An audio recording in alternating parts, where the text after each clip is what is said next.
All right, boys, let's react to some trade rumors, at least all the ones that I can find. If I missed something, my bad. Let's be honest, this is probably going to be a lot of me being like, yeah, I don't know about that one. We're going to go right to the Raptors, who, for the second year in a row, could kind of blow up trade season. The trio of Scotty, Siakam, and OG has an offensive rating of about 113, which is equal to basically the 18th best offense in the NBA. We all know Darko tried to implement more off-ball sets, more screen actions. Scotty is, of course, fantastic. He's the guy you're keeping, no doubt. His threes have been better. He's cutting. The post-ups are always there, getting downhill. Love when, Schroeder or Pirtle screen for him. Anyway, Siakam and OG are about to be free agents, and while you don't want to just give either one of them away for nothing, both very good players, if you were going to pay both of them this offseason, then you'd have to be extremely confident that you could turn this thing around. And, we all kind of see what it looks like, right? Maybe only one of them ends up moving. Anyway, The Athletic said about a week ago, the Kings, the Hawks, and the Pacers were the expected suitors for Siakam or Anunoby. And two of those teams are among the worst defensive teams in the league, and the Hawks and the Pacers. The Kings have been better defensively this year. If you have doubts if that can hold up long term, I don't know. But I'm going to lean towards I don't think Indiana would want to trade Mathurin. I understand that not every game is great for him, and him fitting in with the Pacers, the hit-ahead passes, the go screens, and just the general read and reactness of their offense, it doesn't hit every game for him. With that said, there was a recent game I watched where he hit a bunch of pull-up threes or pull-up twos off of pick and rolls, and I was like, yeah, the talent's definitely there, right?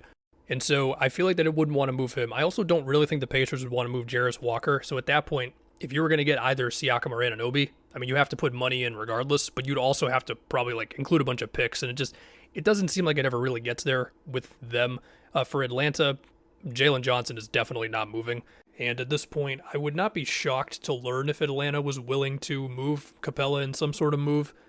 I don't think he would have a lot of value for the Raptors. He'd probably have to get a third team involved, but the biggest thing is I'm having a tough time finding a way to where the Raptors are getting one player they feel really good about. They've got some picks now, but yeah, sure, they'd probably be willing to move DeAndre Hunter, and there was the whole Hunter, AJ Griffin, something for Siakam offer, which, when that was reported before the season began, I was like, that's not enough for Siakam, right? Unless you want to get real wild and start suggesting that they trade DeJounte, which, for one, I'm pretty sure they can't do that for at least another month or so because there's a 6-month rule on the extension that he signed. I also don't think they would trade DeJounte, but I'm just some guy on the internet. What do I know? I also don't know if the Raptors would want him. And then with the Kings, it's they've also got protected picks owed to Atlanta right now, so that kind of messes up their potential picks unless they want to trade something in the distant future. And even then, when I look at the Kings roster, it's obviously Keegan Murray's not moving. And so then at that point, what player do I think they'd be willing to move that a team like the Raptors would actually be interested in? It's unless Kevin Huerter is just that huge of an asset for the Toronto Raptors, it's just kind of tough to find it, And this is before we even get to all the fit stuff where, look, I think OG, you can kind of slot him onto any team in the NBA, right? He's an amazing defensive player who's versatile, can defend different positions, he'll shoot threes. The simplest way to put it, high-end 3-and-D guy who you don't want to give too much of the offense to, but he can put the ball on the floor some. Siakam is better than OG, but depending on the team, it might not be as seamless of a fit, which does not mean as good of one, but it just might mean you got to figure it out a little bit more because obviously Siakam's 3-ball has not been great the past few years, but he can catch and go. He can run screens as the ball handler. He can get his screening on himself. He likes to operate kind of within the 3-point line, face-ups, that sort of thing. He can bring the ball up off of a rebound or whatever. He's a very, very good player. Defensively, Siakam helps basically anybody. It's an interesting thing to think about, but for those teams, I can't find the perfect move, right? Typical me fashion. Anyway, let's go on to this Markkanen rumor where it was a week ago now, which basically said that executives or front offices, whatever, are under the impression that Markkanen is no longer untouchable. He's going to be a free agent after next season. We imagine that he's going to make a whole hell of a lot of money on his next contract. That's fine. I feel like the Jazz are just going to keep Markkanen. Because, one, I don't think they really need to trade him. I imagine they like him a lot. And two, Danny Ainge is going to want a haul for the guy.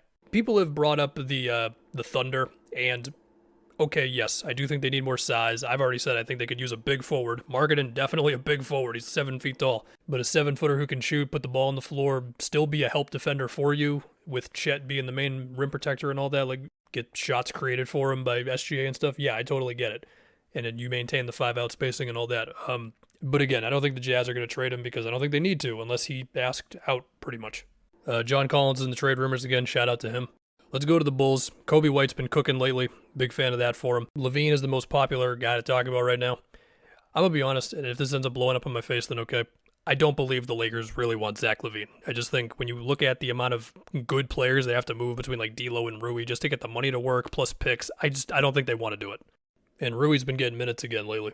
Now, would the Lakers want Caruso? I think that's a more interesting conversation with which it seems like that for a lot of teams. I mean, the amount of fan bases I've seen where they're like, well, we don't really want LaVine, but what about Caruso? The Bulls say they've shut down any Caruso calls so far. Okay, fine. Got to be honest, man. The LaVine stuff is tough. It's like any team that you bring up, and I've seen people say, well, what about the Warriors because they need some talent, just additions, basically. Or what about Miami? Or what about, I mean, the Lakers have been a team. What about the Magic? And every single time I'm either like, what they'd have to give up to get LaVine to me is not worth it when you look at LaVine's contract, his injury stuff and all that. He's not a perfect player defensively as a passer, like all that. Or I just say, man, do they want to mess the chemistry up like that? Like in the case of Orlando specifically, it's like he's a very good player who's also just kind of tough to find the trade for right now, which means he'll get traded to a random team and start dropping to 30 a game. Now we can get to DeRozan for a bit when we're thinking about the Bulls. So the Chris Haynes report said that if he and the Bulls cannot agree to an extension, then they're going to look to move him.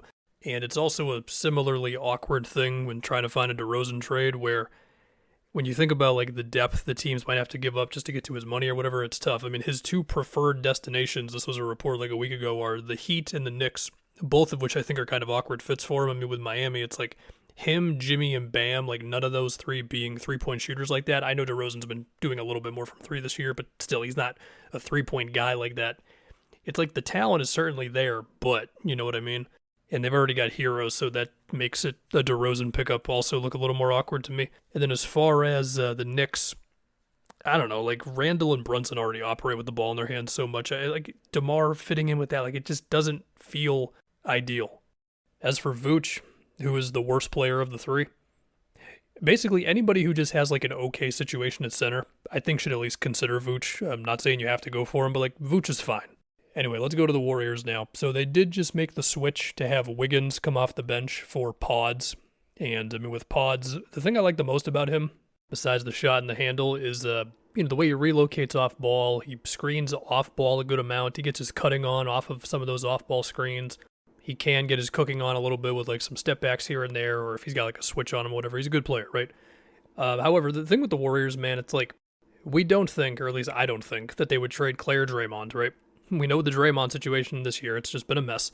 And Clay has been inconsistent. Wiggins has been not good. And, last year he missed a bunch of time with personal stuff. He had the rib injury, which I think at one time was believed to just be kind of done at some point this previous offseason, but maybe he's still feeling the effects of that in some way. And so then you're kind of forced to be like, well, is it Chris Paul's contract? Is it like Kuminga Moody or whatever? But it's like the Warriors bench lineups have been really good this year. And the idea of like sacrificing depth and future, they do have some picks they can actually move and like their future and all that for the sake of the fact that like the guys who you just assumed were going to be really good for them have not been really good for them, as Steph has still been amazing. The whole thing just doesn't feel great. And even if they did pick up somebody really good, like an OG, for example, but they had to sacrifice a lot of depth to do it, it's like, did you really get better? You know what I mean? And you could say the same thing for like Siakam or whatever, Now, within that, look, sure, they need size, they need rim pressure, but you don't want to sacrifice some of the good things that you have had going for you this year in order to get those things, because then again, did you actually get better, that whole thing? Unless you'd think you would see a massive jump, it's tough to see right now. I guess we can talk Philly for a bit now, and obviously Philly has the assets from the Harden trade. They've been really good and everything, and I do think they could use like another combo guard type of dude who can play off a Maxey and Embiid two-man game, but also be another ball handler for them at the same time. And if that guy could also put pressure on the ball, that'd be great. But at that point, you're describing someone to be like extremely valuable to the team he's currently on. I mean, yeah, I've seen Philly fans talk about Caruso a little bit, as Caruso's been the popular guy for pretty much every fan base. The one thing with Caruso on offense is, does he shoot enough? I mean, he is at 47% from three, which is a huge number, but it's like 3 threes a game. He's not exactly a gunslinger from out there. OG has also been kind of a argument thing, I guess, among Philly fans from what I've seen, where it's like, okay, look, if Masai would be willing to move him for more of a picks-based thing, then Philly might have a shot, but, a lot of teams would want the guy, of course. The contract you'd have to give him at some point, obviously that's going to be a very large number. And the other thing is, like, Philly, they've got wings, right, after getting Batum and Covington and everything. It's just like, you are going to have to beat Jason Tatum and Jaylen Brown and these guys in the playoffs. And it's like, do you have the wing to maximize your chances of slowing those guys down? or having another guy who can help you against Giannis. Like, those are the questions Philly's got to have for themselves. And the thing there is, like, OG, he wouldn't be the extra playmaker that I think Philly could use. But again, extra wing defender, makes shots, all that stuff's good. And we'll also see how much of their future cap space Philly is willing to compromise in any potential moves.